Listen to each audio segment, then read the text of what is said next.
Hello అండి, మనం ఇప్పుడు చికెన్ చేయబోతున్నాం. సో వీటికి టమాటాలు కట్ చేసుకుందాం ఫస్ట్. సో దాని తర్వాత ఆనియన్స్ ఉన్నాయి మనకు రెండు. సో ఇవి కూడా కట్ చేసుకుందాం ఇప్పుడు. సో ఒకటి కట్ చేసాను ఆల్రెడీ. సో ఇది రెండోది కట్ చేస్తున్నాం అనమాట. సో ఇది కట్ చేసిన తర్వాత ఇక మనం డైరెక్ట్గా కర్రీలోకి వెళ్ళిపోవటమే. సో దీనికి కావాల్సినవి ఏంటంటే ఆనియన్స్, దాని తర్వాత టమాటాలు, ఇంకా వీటికి ఏమేమి కావాలన్నీ చూపిస్తాను. ఇది కొంచెం చికెన్ కావాలి ముందు మనకి. సో చికెన్ లేకుండా చికెన్ కర్రీ చేయలేం కదా. సో ఫస్ట్ చికెన్ తీసుకొచ్చుకున్నాము. ఒక కేజీన్నర ఉండేది ఇది. సో కేజీన్నర అయితే మా ఫ్రెండ్ వెళ్ళి తీసుకొని వచ్చాడు. సో ఆఫీస్కి కూడా తీసుకెళ్ళాలంటే వాళ్ళ ఫ్రెండ్స్కి. సో అందుకని వండేస్తున్నాం. సో దీనికి కావాల్సింది జింజర్ గార్లిక్ పేస్ట్ ఒకటి కావాలా. సో దాని తర్వాత మనకి ఇది చికెన్ మసాలా అనమాట. సో చికెన్ మసాలా, దాని తర్వాత జింజర్ గార్లిక్ పేస్ట్. సో ఇంకా మనకి కావాల్సిన ఇది చికెన్ ఆల్రెడీ చూపించాను కదా. ఇది కొరియాండర్ పౌడర్ అనమాట. సో కొరియాండర్ పౌడర్ కూడా వేసుకోవాలి మనం. సో మంచి ఘాటు వచ్చింది అనమాట. సో కొరియాండర్ పౌడర్ వేసుకుంటే టేస్ట్ కూడా వచ్చింది, మనకు మంచి టేస్ట్ కనిపించింది అనమాట. సో ఇవన్నీ వేసుకున్నాం. సో దాని తర్వాత ఇంకా కొన్ని పదార్థాలు అయితే తెచ్చుకున్నాం మనం. సో అవి కూడా మీకు చూపిస్తాను ఇప్పుడు. సో ఈ టమాటాలు, దాని తర్వాత ఇవి పుదీనాకు, దాని తర్వాత చిల్లీ, ఇవన్నీ తెచ్చుకున్నాం.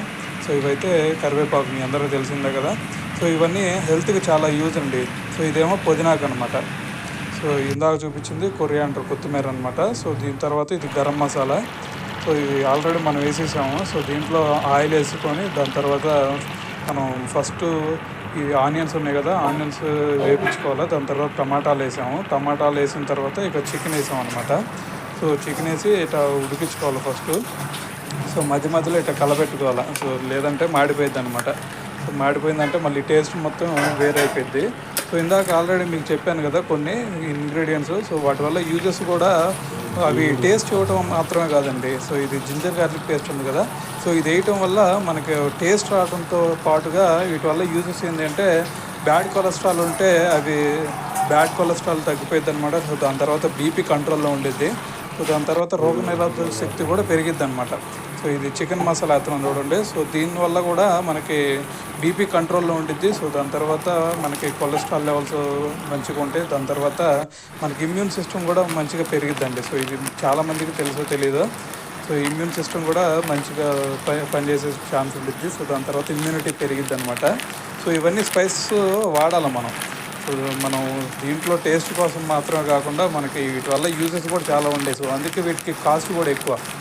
సో దీంతోపాటు ఇవి మన వైపు పండించరు కాబట్టి సో వీటికి కాస్ట్ ఎక్కువ. దాంతోపాటు ఇవి తినాల్సిందే.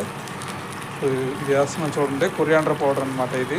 సో ఆల్రెడీ యూజెస్ మీకు అందరికి చెప్పాను. సో వీటి వల్ల ఇంకోటి గరం మసాలా, ఇది ఘాటుకుంటం మాత్రమే కాకుండా వీటి వల్ల యూజెస్ ఏంటి అంటే, మనకి ఏదన్నా మీకు జలుబు లాంటిది, ఫీవర్ లాంటివి చేసినప్పుడు సో ఇవైతే యూజ్ అవుతాయి అన్నమాట మనకి. సో ఇవన్నీ తగ్గించడానికి. సో చూసారు కదా, ఫైనల్గా ఇలాగైతే వచ్చింది. కొంచెంసేపు ఉడికించుకున్నాం మనం. సో ఇవన్నీ వేసేసాం మనం. వేసేసి కొంచెంసేపు ఉడికించుకోవాలి ఇలాగా. సో ఇలా ఉడికించుకున్న తర్వాత కొంచెం కలబెట్టుకోవాలి. సో చూసారు కదా ఎంత బాగా వచ్చిందో. సో ఇవన్నీ మసాలా వేయటం వల్ల మనకి ఘాటు స్మెల్ వచ్చింది. దాని తర్వాత కొంచెం ఇట్లా టేస్ట్ కూడా బాగుండిద్ది అనమాట. సో దీని తర్వాత మనం పుదీనాకు చివర్లో వేసుకున్నాము. సో దీని తర్వాత ఇదిగోండి కొత్తిమీర కూడా వేసేసుకున్నాము.